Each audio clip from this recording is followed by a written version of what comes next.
Hello everyone, this is Aarti. I welcome to SR education online classes. आज की class में हमें जो डिस्कस करना है अनुसंधान विधि यानी ह्यूरिस्टिक मेथड के बारे में डिस्कस करेंगे। किस प्रकार से अनुसंधान विधि हमारे शिक्षण के लिए काफी उपयोगी होती है और छात्र को प्रभावशाली तरीके से आसानी से सिखाया जा सकता है। तो आइए डिस्कस करते हैं। चलिए फर्स्ट पॉइंट को डिस्कस करते हैं। इस विधि की खोज प्रोफेसर H.E. आर्मस्ट्रांग ने की थी। इसका प्रयोग विज्ञान विषय को पढ़ाने के लिए किया गया था, किंतु इसकी उपयोगिता के कारण गणित में भी इसका प्रयोग किया जाने लगा। कहने का तात्पर्य है कि जो अनुसंधान विधि है इसका प्रयोग सिर्फ साइंस के लिए किया गया था, मगर गणित के लिए भी काफी उपयोगी रही थी, तो इसलिए गणित के विषय में भी अनुसंधान विधि का प्रयोग किया जाने लगा था। चलिए अगले पॉइंट्स के बारे में डिस्कस करते हैं हम लोग। ह्यूरिस्टिक शब्द जो है ग्रीक भाषा का एक शब्द है जिसका अर्थ है मैं मालूम करता हूँ, यानी कि जो बालक है वो स्वयं अपने आप से कहता है कि मैं इसे मालूम करूंगा, स्वयं करके देखता है। इस विधि में छात्र अन्वेषक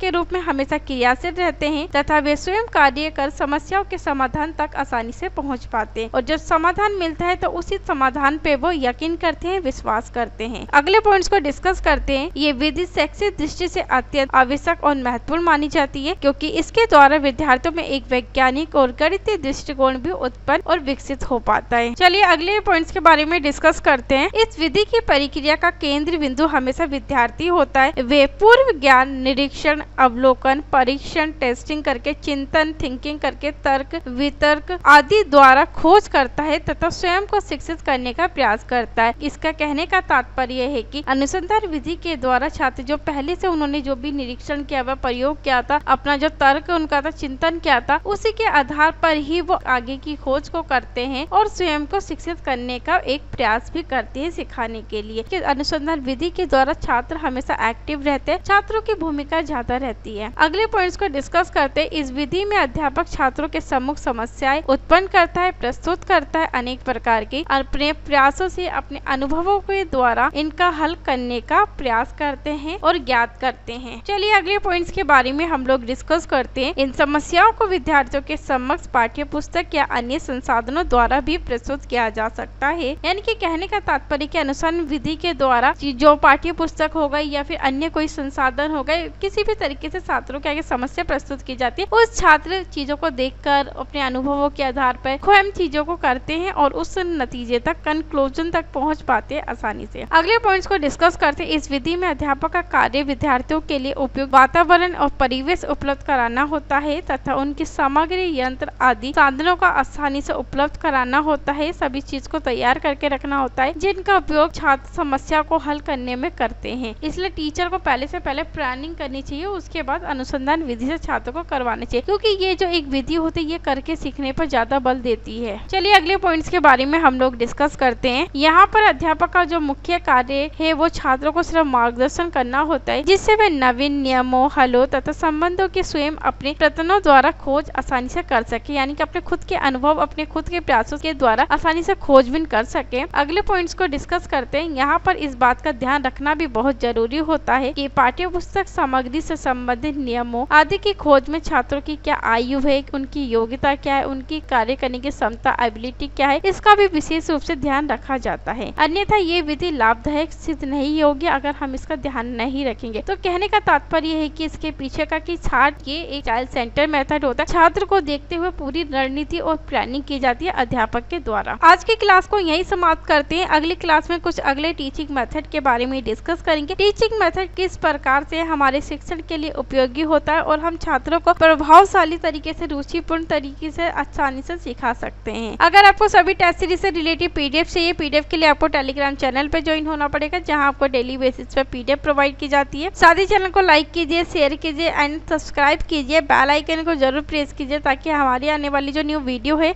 उसका नोटिफिकेशन आपको समय से मिल सके। तो थैंक यू सो मच हमसे जुड़ने के लिए।